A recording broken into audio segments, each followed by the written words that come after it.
Goldilocks and the Three Bears by Katherine Pyle.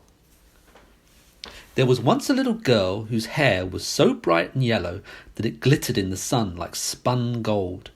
For this reason, she was called Goldilocks. One day, Goldilocks went out into the meadows to gather flowers. She wandered on, and after a while she came to a forest where she had never been before. She went on into the forest, and it was very cool and very shady. Presently she came to a little house, standing all alone in the forest, and as she was tired and thirsty, she knocked at the door. She hoped the good people inside would give her a drink and let her rest a little while. Now, though Goldilocks did not know it, this house belonged to three bears.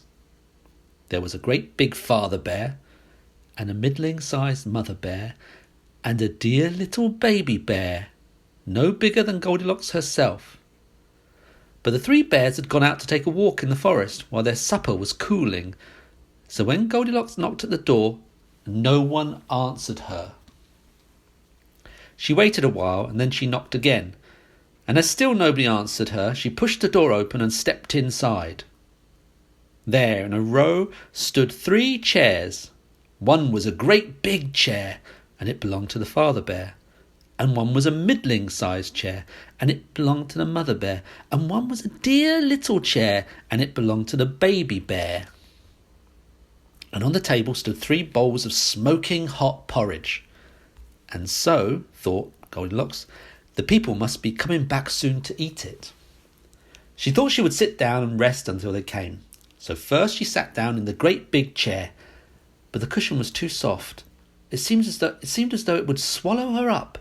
Then she sat down in the middle-sized chair, and the cushion was too hard, and it was not comfortable.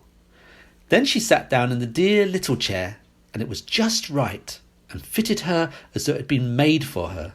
So there she sat, and she rocked, and she rocked, and she sat, until with her rocking and her sitting, she sat the bottom right out of it. And still nobody had come, and there stood the bowls of porridge on the table. They can't be very hungry people, thought Goldilocks to herself, or they would come home to eat their suppers. And she went over to the table just to see whether the bowls were full. The first bowl was a great big bowl and a great big wooden spoon in it, and that was the father bear's bowl. The second bowl was a middle-sized bowl with a middle-sized wooden spoon in it, and that was the mother bear's bowl.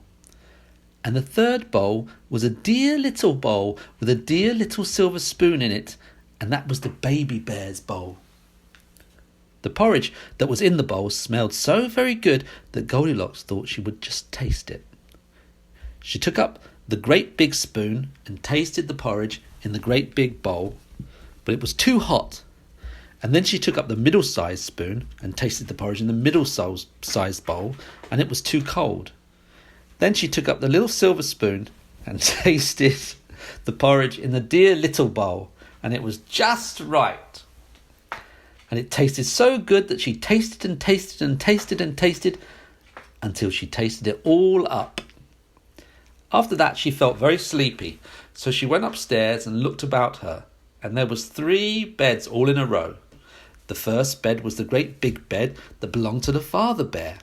And the second bed was a middling-sized bed that belonged to the mother bear. And the third bed was a dear little bed that belonged to the dear little baby bear. Goldilocks lay down on the great big bed to try it, but the pillow was too high and she wasn't comfortable at all. Then she lay down on the middle-sized bed, and the pillow was too low, and that wasn't comfortable either. Then she lay down on the little baby bear's bed, and it was exactly right and so very comfortable that she lay there until she went fast asleep. Now, while Goldilocks was still asleep in the little bed, the 3 bears came home again. And as soon as they stepped inside the door and looked about them, they knew that somebody had been there. "Somebody's been sitting in my chair," growled the father bear in his great big voice, "and left the cushion crooked." "And somebody's been sitting in my chair," said the mother bear, "and left it standing crooked." "And somebody's been sitting in my chair," squeaked the baby bear in his shrill little voice. and they've sat and sat till they've sat the bottom out, and he felt very sad about it. Then the 3 bears went over to the table to get their porridge.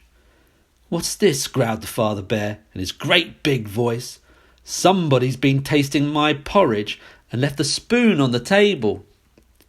"And somebody's been taking my porridge," said the mother bear in her middle-sized voice, "and they've splashed it over the side." "And somebody's been tasting my porridge," squealed the baby bear, "and they've tasted and tasted until they've tasted it all up." And when he said so, the baby bear looked as if he were about to cry.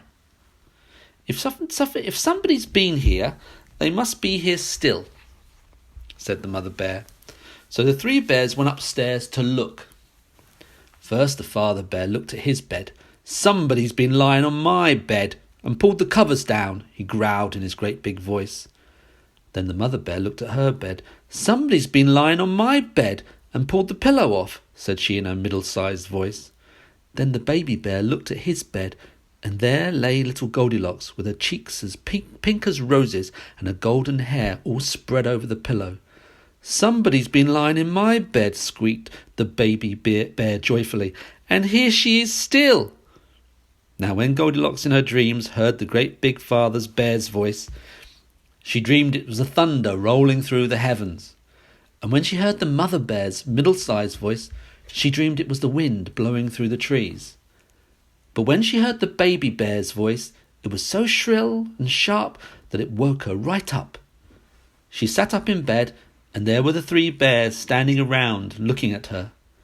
"Oh, my goodness me," cried Goldilocks. She tumbled out of the bed and ran to the window. It was open, and out she jumped before the bears could stop her. Then home she ran as fast as she could, and she never went near the forest again. But the little baby bear cried and cried because he had wanted the pretty little girl to play with.